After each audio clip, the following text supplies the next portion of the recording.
at the United Nations. We will have the weekly worship services for those who want to attend, who are part of the United Nations. We've just had a few. And then we're launching what's called the Hammarskjöld Society. Dag Hammarskjöld, famous name up there, former Secretary General, who was a Christian. And so the Hammarskjöld Society is an attempt to bring transcendent truths, biblical truths, eternal truths to contemporary governance. And that's designed for the diplomatic corps, for ambassadors. And we're very pleased that Ambassador Nikki Haley met with us, and she's embraced what we're doing. She is so kind and gracious and really endorsing what we're attempting to do. And we're That's very grateful. a big deal. It's enormous. We have such high regard and respect for her as does the whole nation. And down in D.C., we work with Pastor Rick Scarborough, part of our team there, and we have Bible studies on the Hill for members of Congress. And that's not so unique because there are a number of those going on, but also launching Bible studies in the various departments and agencies.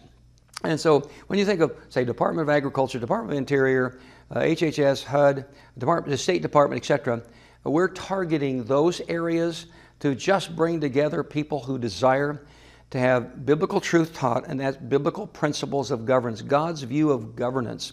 How is governance supposed to take place?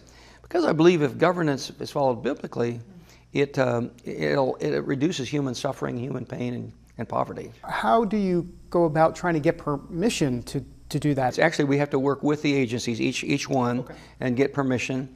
You need, if you're going to lead a Bible study in Congress, we work through a member of Congress.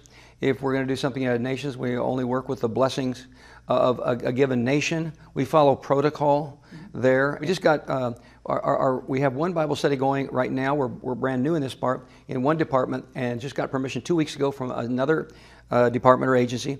And just as of yesterday, got what looks like a green light for a third one. So we're working our way through. That first step you talked about, which is the biblical principles, God's governance, and those principles, that would be then therefore what happens from that? What's the ultimate goal here to make sure if we're living by God's principles, what's the cause and effect here? Let's take the city of Detroit. City of Detroit in 1960 was a world-class city. In fact, might have been regarded as one of the most amazing cities in the entire world.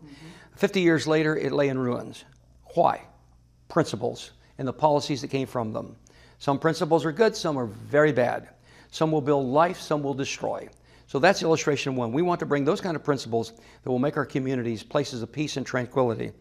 And people tend to think, well, the Bible is written for my personal edification, and it is, or my family edification and strengthening, yes, or my church structure, yes. But God's also the God of government. He invented government. He loves nations. He established nations. He established the borders of nations. And so consequently, He has a lot to say about the government.